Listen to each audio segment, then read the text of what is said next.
Bismillahirrahmanirrahim. Assalamualaikum warahmatullahi wabarakatuh. Waalaikumsalam warahmatullahi wabarakatuh. Innal hamdalillah nahmaduhu wa nasta'inuhu wa nastaghfiruhu wa na'udzu billahi min shururi anfusina wa min sayyiati a'malina. Man yahdihillahu fala mudilla lahu wa man yudlilhu fala hadiya lahu.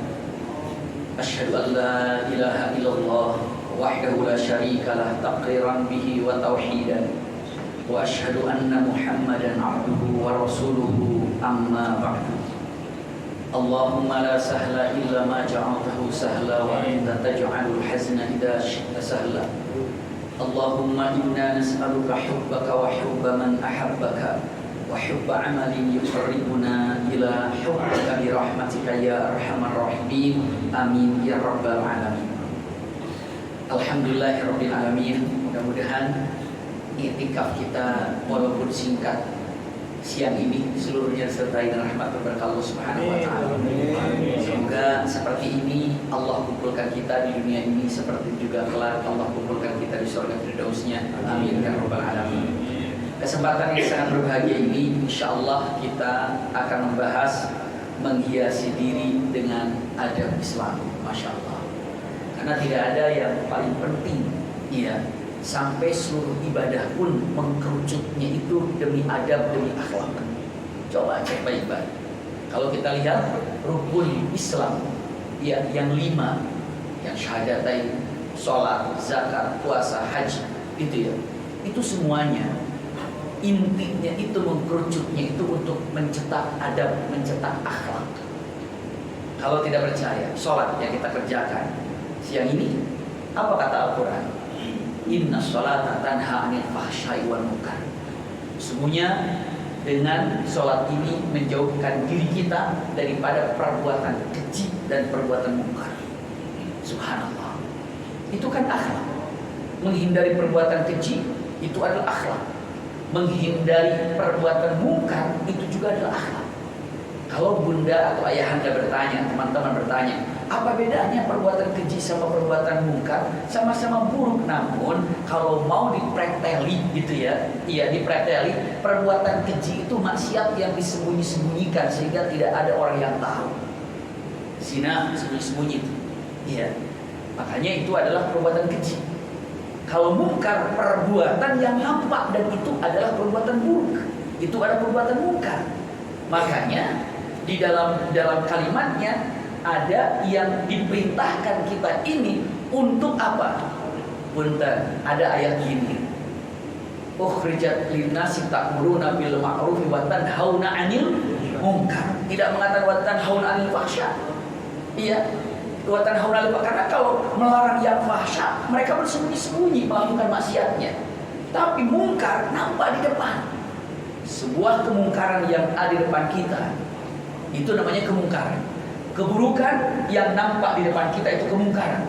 Keburukan yang disembunyikan itu namanya fahsya. Maka dari itu sholat itu menjauhkan diri kita daripada perbuatan yang kita sembunyikan, yang buruk, dan menjauhkan juga dari perbuatan mungkar. Itu kalimat.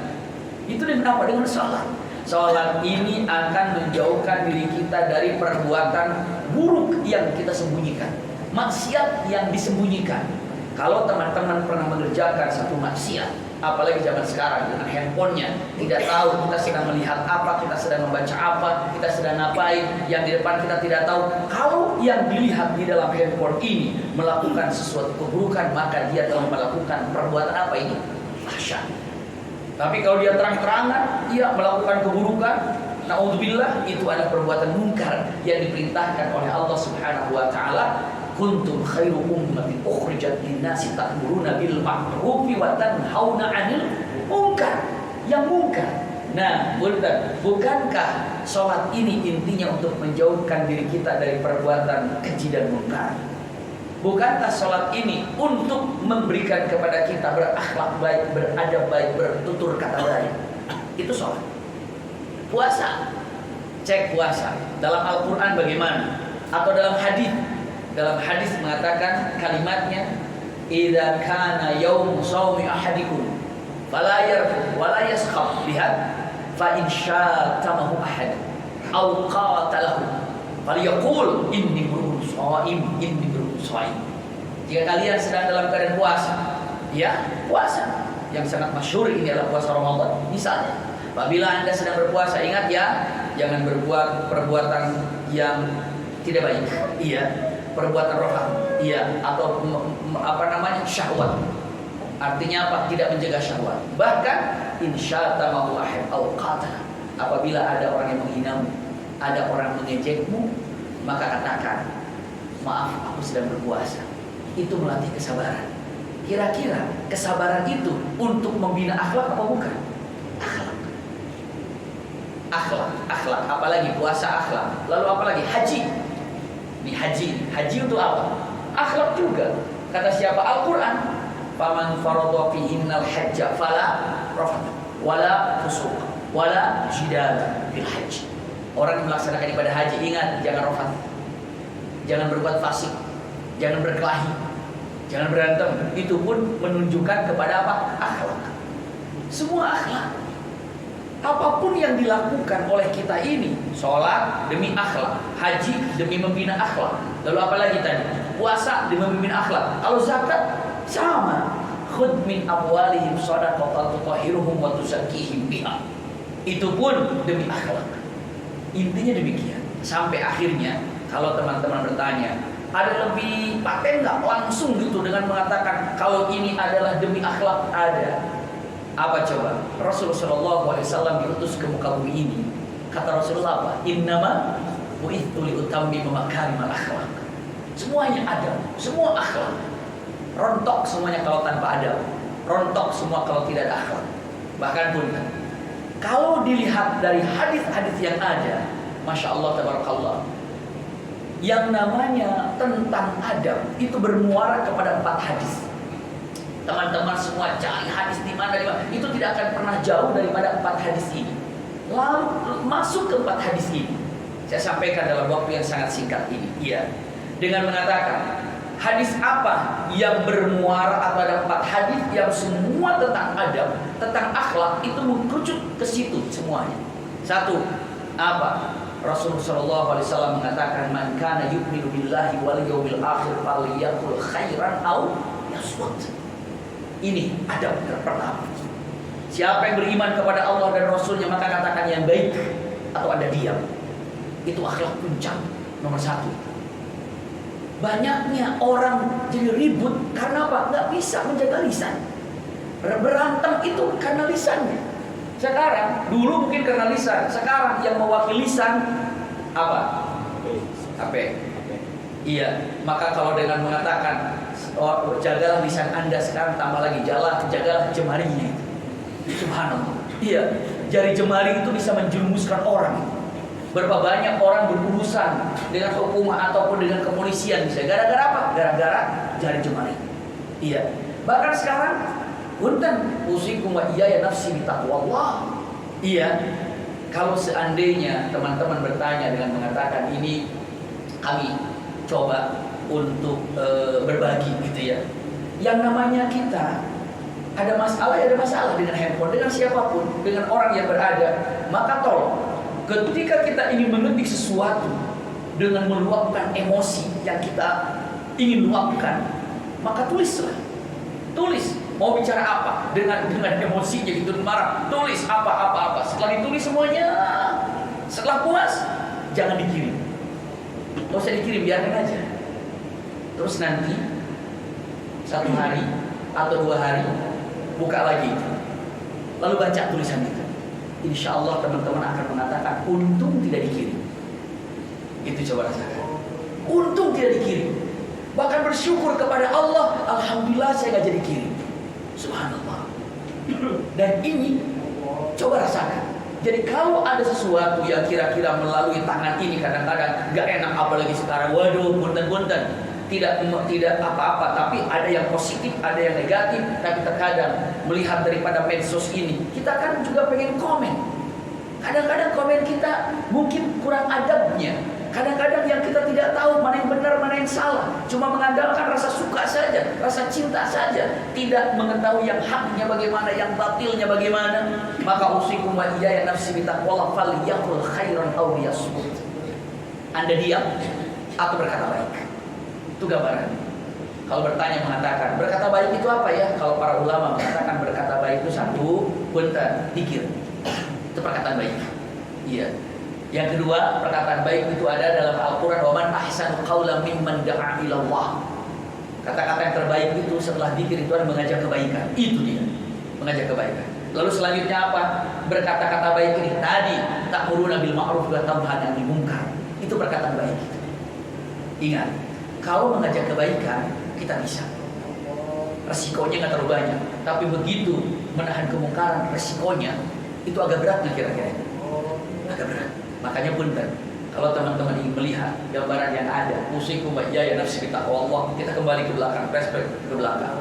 Nabi Adam dan Siti Hawa itu diciptakan oleh Allah kan di surga pertama kali ya, ciptakan di surga.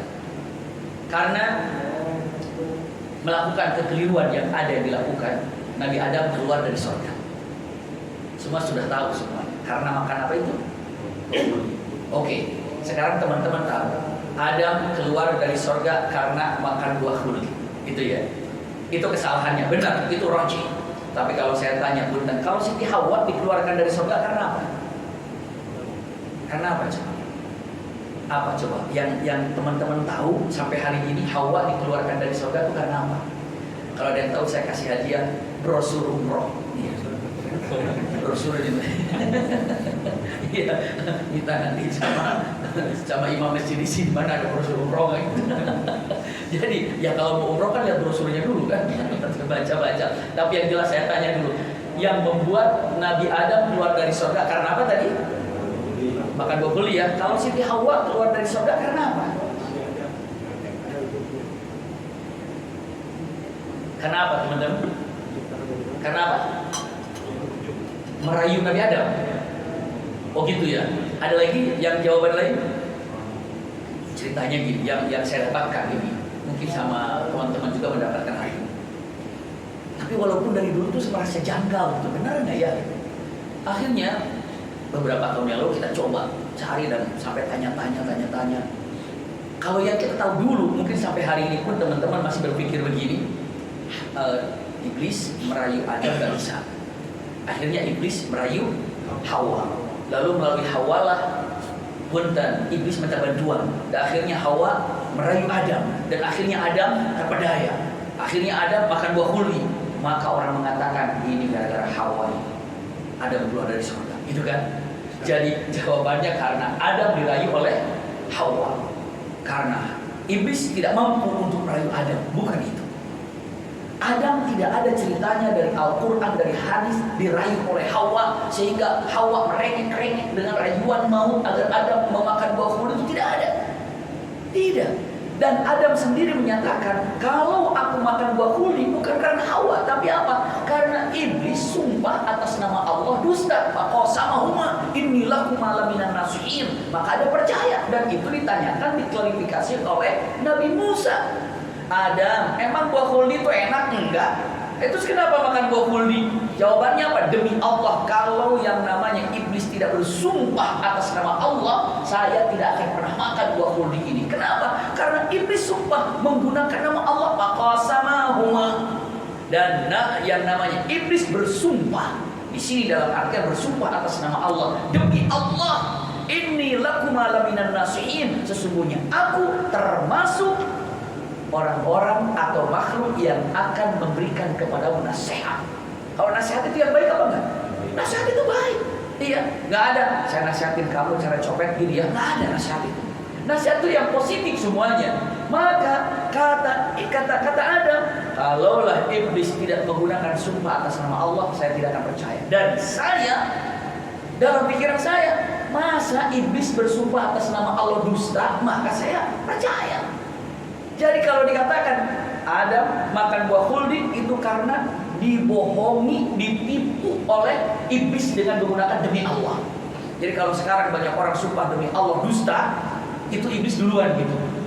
Iblis udah duluan tuh, demi Allah, demi Allah. Iblis duluan tuh yang mengatakan sumpah demi Allah, ternyata melanggar dan dusta. Iya.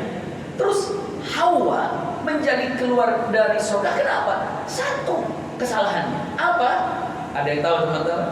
Kesalahannya adalah diam ketika melihat Adam salah. Hawa tahu, kok Adam dekat buah kuli sih? Aduh, dipetik pula. Hawa tahu, tapi Hawa mengatakan, enakah suami? Nah, itu dia tuh. Itu dia. Jadi langsung Al-Quran mengatakan wa qulna bitu ba'dukum li ba'din adu. Iya. Akhirnya dikeluarkan. Adam Hawa keluar dari surga. Karena apa? Masing-masing punya satu kesalahan. Intinya yang haram jauhi. Adam. Intinya melihat kemungkaran jangan diam. Itu gambarannya. Musibah ini terjadi. Ulangi lagi, musibah ini terjadi baik kepada pribadi, kepada keluarga, paling tidak keluarga lah. Al-Quran kan pernah bilang, bahkan sering kita baca, qu anfusakum, ya kan? Wa ahlikum nar. Qu anfusakum, jagalah keluargamu dari apa? Api neraka. Punten, cara menjaga itu bukan hanya jaga perintah, sholatna, puasana, tidak. Tapi apa? Ada nggak anak kita melakukan kemungkaran? Iya. Kemungkaran yang dia lakukan itu apa? Kalau ada sesuatu kemungkaran yang dilakukan oleh anak, ibu bapak diam, itu sedang mengundang musibah, mengundang bencana di rumah kita. Berarti ulangi lagi kalimatnya, man kana yu'minu billahi wal yawmil akhir falyaqul khairan aw liyasmut. Diam, iya, atau berbicara yang baik. Berbicara yang baik, zikir. Berbicara yang baik, mengajarkan kebaikan. Berbicara yang baik, menahan kemungkaran. Itulah berbicara yang baik. Itu bermuara. Hancurnya, ributnya yang terjadi karena tidak bisa menjaga lisan dan tidak bisa menjaga jari jemari. Itu pertama. Iya, jaga lisan. Sampai Rasulullah pernah ditanya, ya Rasulullah, bagaimana bahaya lisan itu? Apa jawabannya? Emang ada orang yang selamat karena lisan? Itu malah Rasulullah balik tanya, emang ada orang yang selamat karena lisan?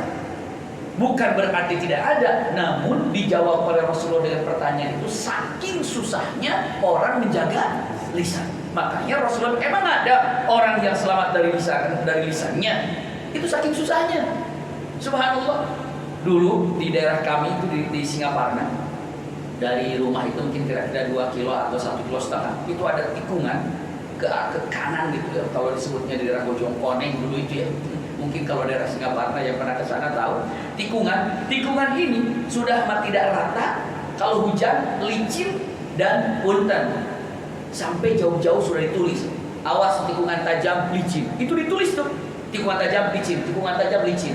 Terus ada santri yang baru datang, dia nanya, mengatakan, Pak Kiai, emang itu tikungannya bahaya ya? Jawaban Kiainya apa? Tidak bahaya, nggak ada. Emang ada orang selamat di tikungan itu? Emang ada orang yang selamat di tikungan itu? Saking apa itu? Saking seringnya yang jatuh di tempat ini. Ya, karena belum tahu situasi seperti apa. Nah, Rasulullah bilang, emang ada gimana sih bahayanya lisan? Rasulullah, emang ada orang yang selamat karena lisannya? Saking sulitnya.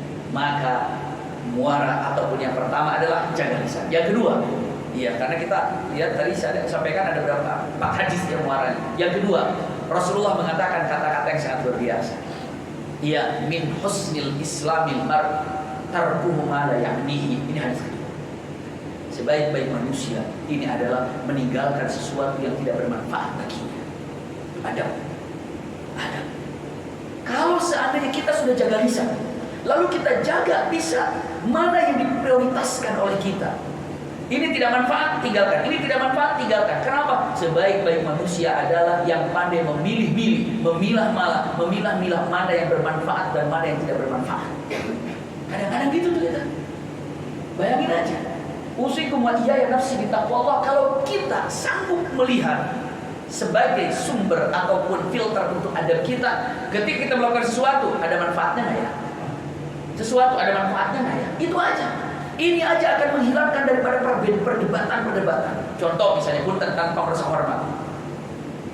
Lagi rame beberapa bulan yang lalu pas saya lagi haji kalau nggak salah ya.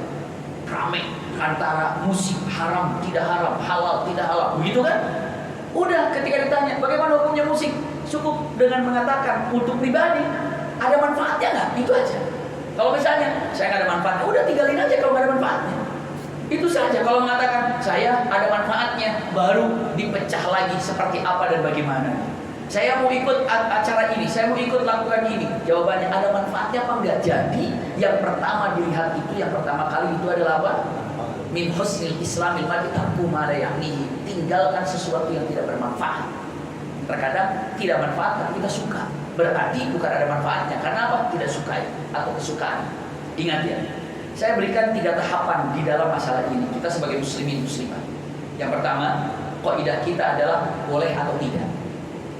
Ini boleh nggak ya? Kata Allah, kata Rasulullah mengatakan, oh ini tidak boleh. Udah nggak usah ada pertanyaan kedua. Ketika, oh ini boleh nih, lanjutkan ke pertanyaan kedua. Apa? Bisa apa enggak ya? Bisa apa enggak ya? Oh, bisa. Ada pertanyaan ketiga, pantas apa enggak ya? Itu gambaran. Sekarang saya pakai baju gini, pakai sarung. Mungkin kalau pas saya pakai sorban, saya pakai sorban. Pertanyaannya, boleh nggak saya dengan pakai baju gini, pakai peci gini, atau teman-teman dengan pakaian gamis seperti ini, boleh nggak masuk ke tempat diskotik misalnya pakaian itu, boleh nggak? Saya tanya boleh apa nggak? Jawabannya apa? Boleh. Pertanyaan kedua, bisa nggak? Bisa. Ketiga, pantas nggak? Itu Islam itu. Iya, mentoknya itu muruah, pantas atau tidaknya. Bukan hanya sekedar boleh atau bisa, boleh, tapi ada pantas apa enggak? Sekarang lampu merah ditabrak, boleh apa enggak? Ditabrak. Dia bilang, kalau ulangi lagi, kalau ditabrak bisa enggak? Bisa. Kalau boleh, enggak boleh. Nah itu berarti udah mentok, nggak bisa. Misalnya gitu ya. Kalau sekarang katakan ya, oh saya bisa kan, saya bentar misalnya lagi ada keperluan misalnya, bisa saya ada keperluan ini mendadak nih gitu. Oh bisa, boleh misalnya. Boleh karena saya ada keperluan. Pertanyaan ketiganya, pantas nggak? Kadang-kadang nggak enak lah, nggak pantas kayak gitu. Ada kadang-kadang punten lagi di bandara kayak kemarin itu. Subhanallah, kan kita turun semuanya dari pesawat. Habis itu kan antri untuk keluar pakai apa? Paspor gitu kan. Tapi ada sekelompok orang yang memang mungkin VIP banget gitu ya. Jadi tanpa antri ke sini, tanpa antri, tapi antrinya nggak antri, tapi apa langsung langsung belakang keluar. Iya. Tapi dari rombongan itu yang seharusnya keluar lewat pinggir, dia enggak. Lewat biasa bersama kita. Kan kita tahu seragamnya sama. Saya tanya, Pak, itu rombongannya di sana? Enggak, di sini aja kan. Nggak enak. Nah itu dia.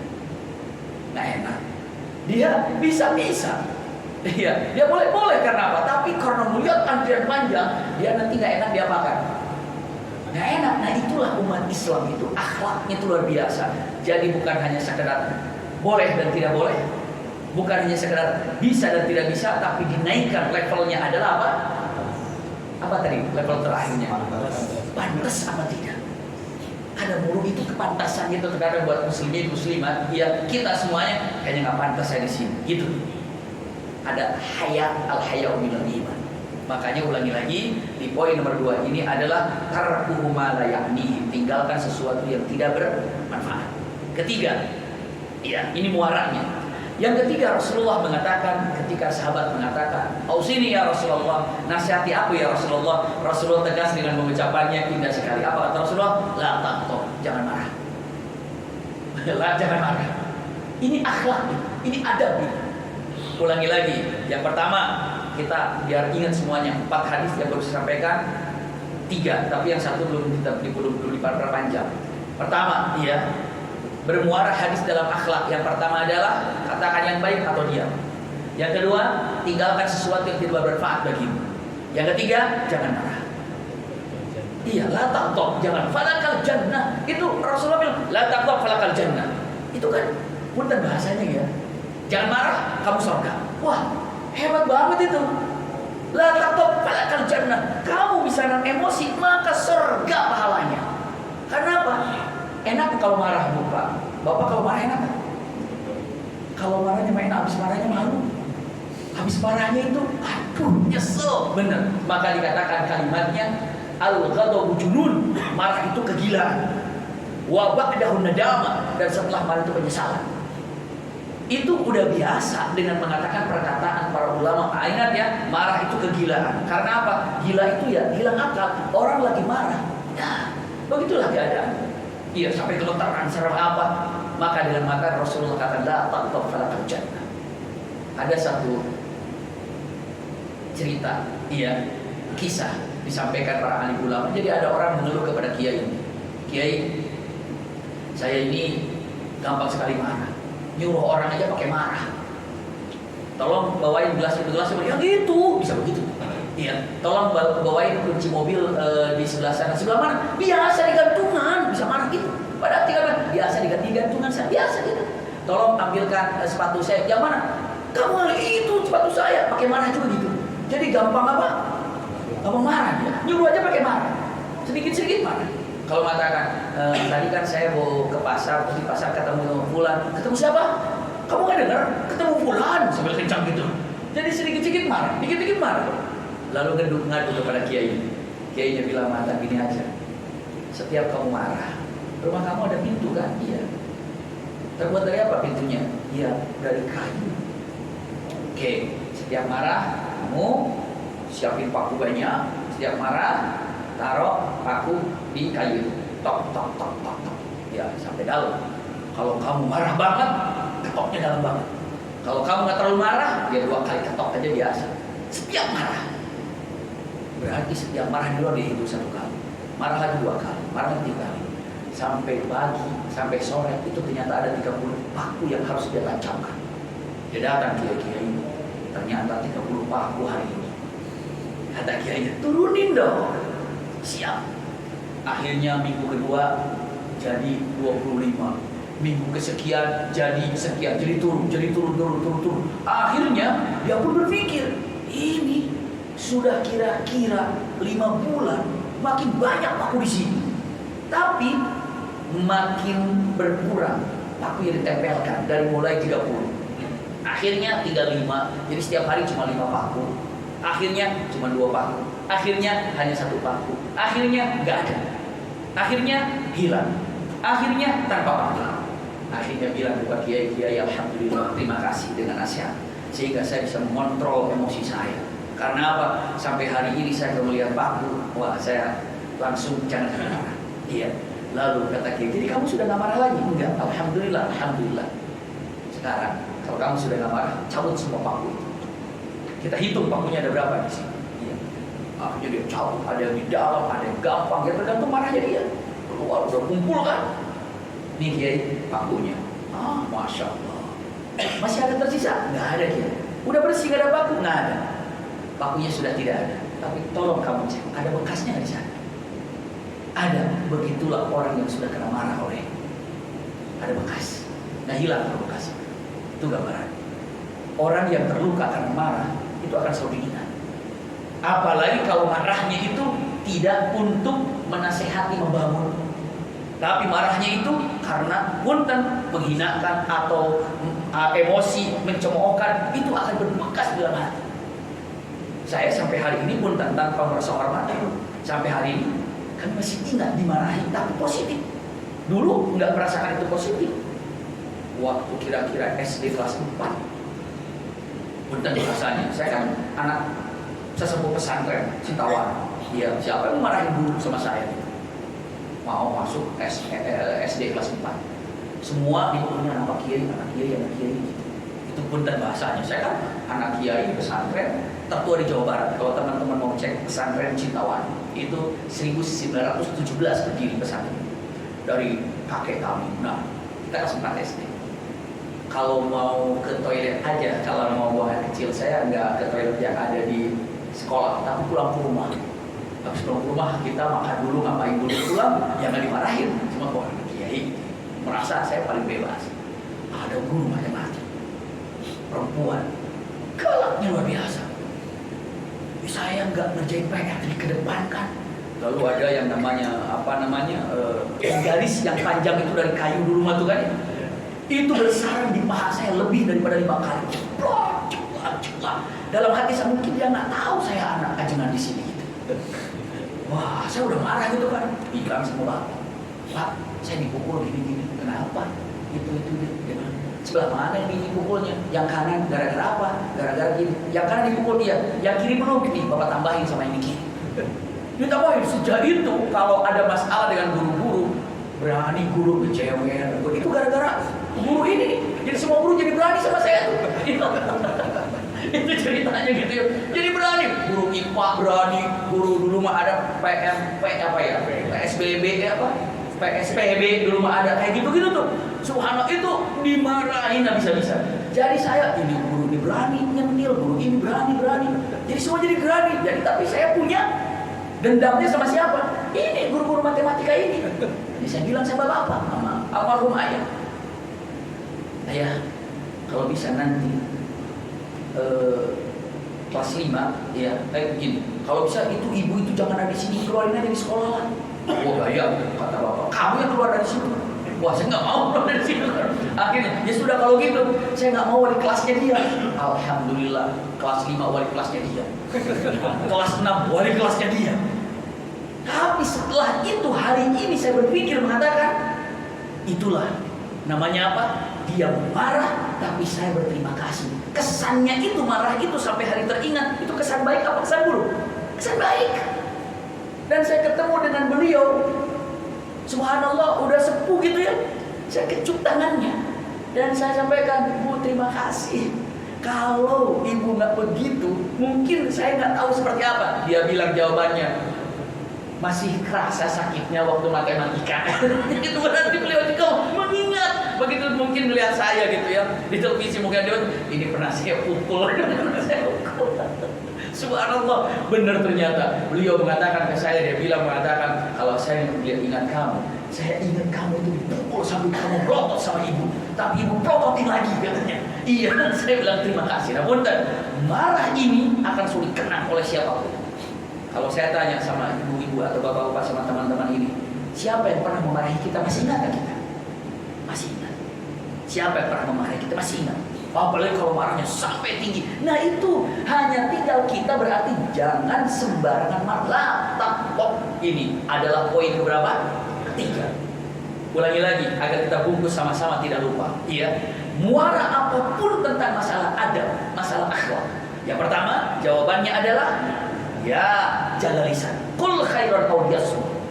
Lalu yang kedua jawabannya adalah tarkuhu ma la, tinggalkan sesuatu yang tidak bermanfaat. Benar ini, tinggalkan apapun. Lalu yang ketiganya itu adalah apa? Ya, la tamtok. Iya. Lalu yang keempatnya apa? Masya Allah, dengan mengatakan ini adalah kalimatnya. Sering para ulama pun mengatakan, Masya Allah, yuhibbu li akhihi kama yuhibbu li nafsihi. Itu dia.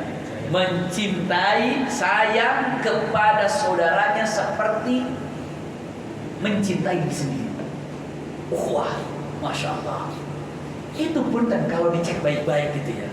Kalau dicek baik-baik, Masya Allah. Ini pelajaran apa? Nasihat apa? Cintai saudaramu, cintai sahabatmu, pikirkan sahabatmu seperti kau memikirkan diri sendiri. Ketika anak sahabat kita sakit, subhanallah kita pikirkan apa yang harus kita lakukan. Subhanallah. Gimana idenya ya? Coba renungkan, dia dalam keadaan susah, kesusahan mereka adalah kesusahanku, kebahagiaan mereka adalah kebahagiaanku, dan ini adalah bukti cinta yang sungguh, cinta sesungguhnya. Masya Allah, ukhuwah yang terindah itu. Jadi kalau teman-teman dengan mengatakan usikum wa iyaya nafsi taqwallah, tidak ada yang pernah atau tidak akan pernah ada yang membuat para nabi cemburu kelak di akhirat. Iya. Yang betul anbiya dalam hadis Rasulullah SAW, iri, maksud saya sampaikan di sini kepada orang-orang, bukan para nabi, bukan iri karena orang rajin tahajudnya. Kita di bawah para nabi. Nabi nggak pernah iri kepada orang, para nabi semua, para rasul. Para nabi, para rasul tidak pernah iri kepada siapapun karena tahajudnya, karena duhanya, karena sedekahnya, karena majelis taklimnya. Para nabi nggak pernah iri tentang melihat seperti itu. Tapi nabi iri terhadap orang yang saling mencintai karena Allah. Itu dia, saling mencintai karena Allah. Iri. Saya terjemahkan bebas. Kelak di akhirat ada sebuah mimbar yang tinggi, mimbarnya bercahaya, Lalu orang-orang yang di atas mimbar itu pun bercahaya. Masya Allah, mimbarnya bercahaya, orang yang di atasnya pun bercahaya. Lalu para nabi dengan mengatakan, ya Allah, itu mimbar nabi siapa? Bukan nabi. Oh berarti mimbarnya rasul siapa? Bukan rasul. Oh berarti mimbarnya wali siapa? Bukan aulia. Itu mimbarnya siapa? Rasulullah? Bukan. Iya, para nabi bukan, para rasul bukan, para wali juga bukan. Ketika ditanya, ini mimbarnya siapa? Jawabannya adalah mimbar mereka yang saling bersahabat mencintai karena Allah. Masya Allah. Jadi kalau ada orang saling mencintai karena Allah, Allah satukan di sana ala manabil baydha, di atas mimbar yang putih bersih bercahaya. Kenapa? Saling mencintai karena Allah. Subhanallah, itu hebatnya cinta. Kenapa? Memikirkan, mencintai saudaranya seperti dia mencintai dirinya sendiri. Memikirkan seperti memikirkan diri sendiri. Nggak usah jauh-jauh. Punten, nggak usah jauh-jauh. Kita mungkin di rumah ada yang suka bantu-bantu lah gitu ya. Apakah asisten atau apalah yang bantu-bantu. Ketika anak asisten kita sakit misalnya, ataupun yang menjaga di rumah itu sakit anaknya, bisa nggak kita pikirkan bahwa anak itu ke dokter seperti kita membawa untuk dokter anak kita?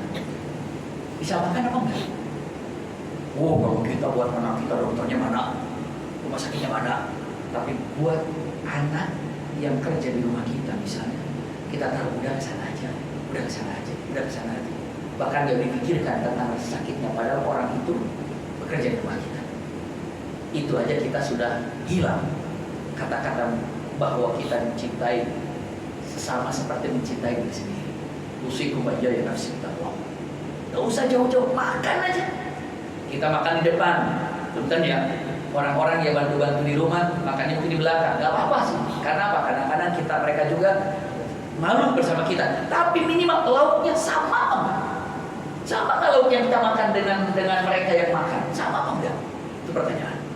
Subhanallah. Coba pikirkan gitu. Sama nggak?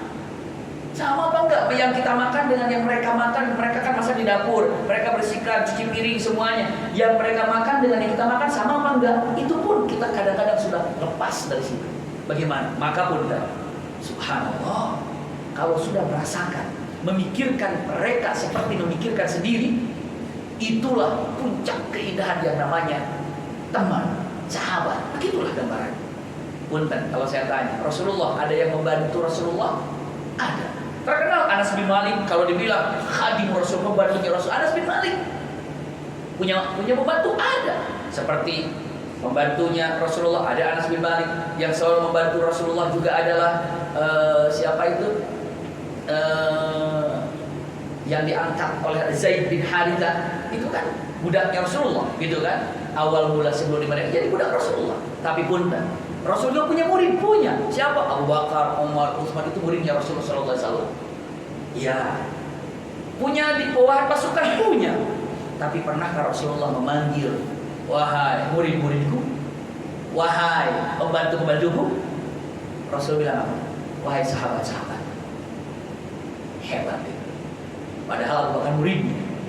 Tapi perkataan untuk keakraban yang Masya Allah, agar tidak ada yang namanya sekat, ataupun tidak ada yang namanya penghalang. Rasul membuka, wahai sahabatku, sahabatku, sahabatku, sahabatku. Itu gambaran. Kalaulah misalnya teman-teman qadarullah, misalnya punya orang yang nganter-nganter kemana-mana, pakai supir ke sana kemari gitu kan, kenapa nggak bilang, mengatakan ketika ada teman mau ngasih barang, nanti ketemu dengan teman saya ya, bilang aja teman. Kenapa mesti dibilang supir? Sah. Tapi apa? Tapi kalau mau gaya Rasulullah SAW selalu mengatakan teman saya, teman saya, teman saya, teman saya, teman saya. Makanya ada satu bisnis yang namanya dibilangnya mitra bisnis.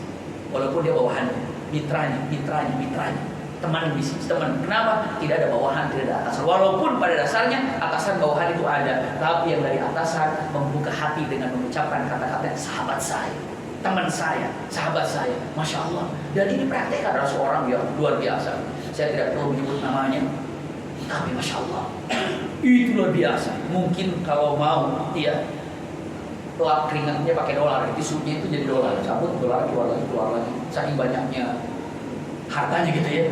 tapi ke supirnya, ke yang jaga di rumah, itu nggak pernah. Paling tidak nanti ada orang saya di rumah, nanti ada teman saya di rumah, nanti ada keluarga saya di rumah, ada teman saya yang jaga rumah, ada semua dibilangnya apa? Temannya, keluarganya, sahabatnya. Subhanallah. Kenapa? Saya tanya, dia mengatakan, walaupun beliau punten belajar Islamnya tidak terlalu jauh-jauh atau baru dekat-dekat ini, beliau mengatakan, saya nggak tega kalau mereka dibawa dikatakan apa dia. Tapi karena saya bukan saya perlu dia juga, bukan dia juga perlu saya, tapi sebenarnya saya juga perlu dia. Masya Allah. Jadi memikirkan orang lain, mencintai orang lain seperti memikirkan mencintai diri kita sendiri. Itu paten. Masya Allah. Itulah hadis 4 yang semuanya akan bermuara ke sana. Teman-teman semuanya, usikum bahjaya nafsi kita Allah. Kalau digambarkan, kita ikat dan kita lihat keagungannya. Iya, kita udah sampaikan, tapi kita akan sedikit menyelam untuk urusan ke dalam hati. Ketika mengatakan, coba kita renungi, kita masukkan 4 hadis ini. Ketika mengatakan, kul khairan awliyasmu, ya Allah, saya mulai hari ini akan diam kecuali mengatakan kata-kata yang baik. Itu paten sekali. Coba renungkan. Iya, banyaknya hancur, banyaknya jadi berantakan karena tidak bisa menjaga lisan. Kalau sekarang jarang. Lalu yang kedua juga mengatakan tadi apa? Apa? Tidak usah Islam yang tarku malayani. Coba renungkan. Minggu ini apa yang tidak bermanfaat untuk kita lalu kita hobi, kita senang. Subhanallah. Buat saya jujur. Bukan saya menyampaikan berarti saya sudah mempraktekkan, tidak. Kalau dinasihatin, enakan nasihatin sendiri. Kalau dinasihatin orang lain, kadang-kadang sakit hati. Tapi harus jujur. Sampai hari ini kita berusaha bagaimana caranya agar misalnya ketika nonton bola itu 45 kali dua kan, itu 2 kali 45 menit itu nggak terasa. Ini aja. Baca Quran, insya Allah 10 menit. Wah, ngantuk. Iya. Seimbanginya bagaimana? Udah. Kita dengan caranya bagaimana, ini hanya sekedar sharing aja gitu ya. Ternyata yang dicari itu golnya kan. Iya, ada ulangannya sekarang. Alhamdulillah ada ulangannya. Kalau sekarang nggak ada alasan. Nonton bola itu cari yang benar ketika golnya aja. Udah nanti kita lihat aja. Yang 45 kali 2 itu cuma di 5 menit ada kan? Bahkan ada yang akhirnya dibikin 2 menit setengah gitu kan. Alhamdulillah cuma lihat. Kalau kita lihat ternyata dengan mengatakan oh iya cuma golnya. Yang paling luar biasa 2 kali 45 menit nggak ada yang gol, nol semua. Mau lihat ulangannya nggak? Nggak ada, orang yang lihat cuma golnya aja. Itu mungkin sekedar sharingnya karena berat. Kalau sudah bola mau ya kita ngelihat. Subhanallah, itu gambarannya. Tapi ternyata yang dicari itu adalah golnya.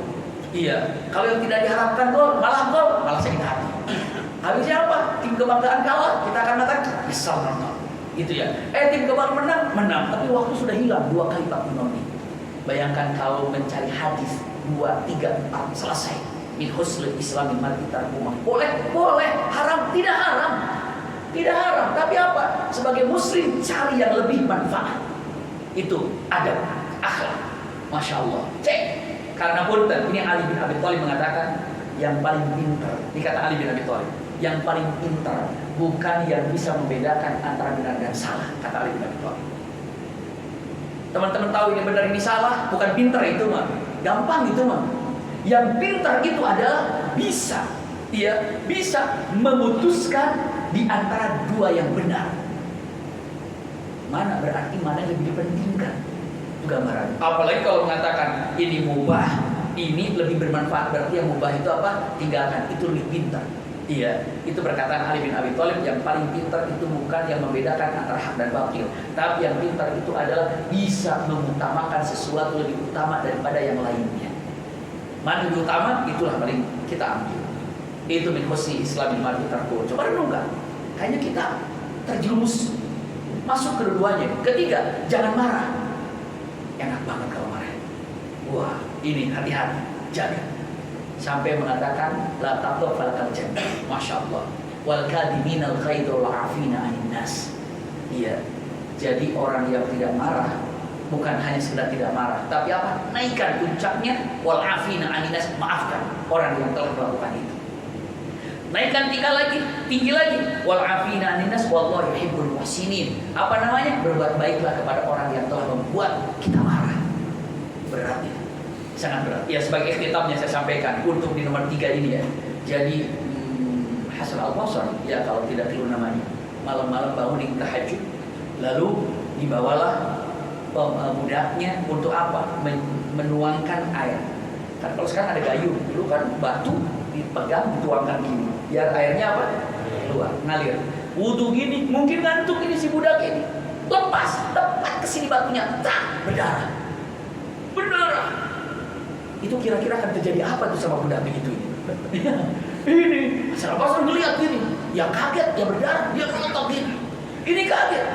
Lalu dia mengatakan kata-katanya dalam kalimatnya, wasari'u ila maghfiratin min rabbikum wa jannatin arduha as-samawati wal ardu 'iddat lil muttaqin. Artinya dia mengatakan itu dipercepat. Jadi saat marah dia bacakan ayat. Wasari bersegeralah minta ampunan kepada Allah Subhanahu wa taala karena disediakan surga yang begitu luas. Dan di dalamnya hanya diisi oleh orang-orang yang bertakwa. Nah, dikatakan siapa yang bertakwa ini? Wal kadhiminal ghaidh, yang menahan marahnya. Lagi marah melotot langsung disenyum. Kata betul kayak gitu. Aku enggak marah. Iya. Lalu wal afina 'anil nas, jawab aku maafkan kamu. Wallahu yuhibbul muhsinin, kamu merdeka sekarang. Masya Allah. Itu keren. Coba kalau kita lagi marah, wal kadhibina diam. Aku bukan Hasan Al-Basri, aku bukan Nabi. Bisa begitu. Wal kadhibina. Subhanallah. Itu gambarannya ya. Itu kalau kita lagi marah, kita menahan marah aja, surga. Apalagi memaafkan. Apalagi berbuat baik sama orang yang membuat kita marah.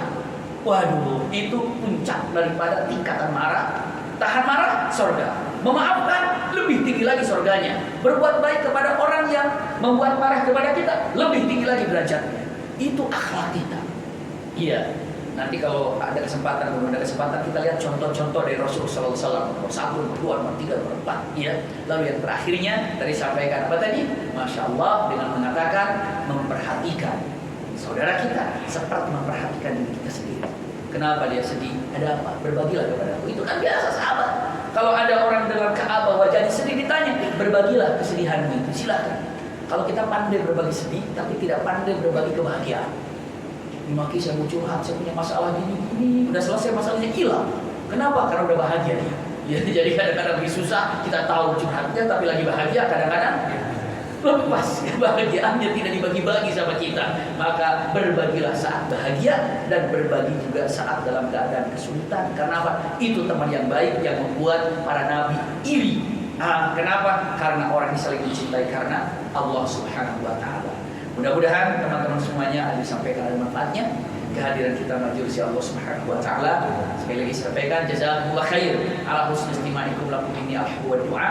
Wassalamualaikum warahmatullahi wabarakatuh. Waalaikumsalam warahmatullahi wabarakatuh. Subhanakallahumma wa bihamdika asyhadu an la ilaha illa anta astaghfiruka wa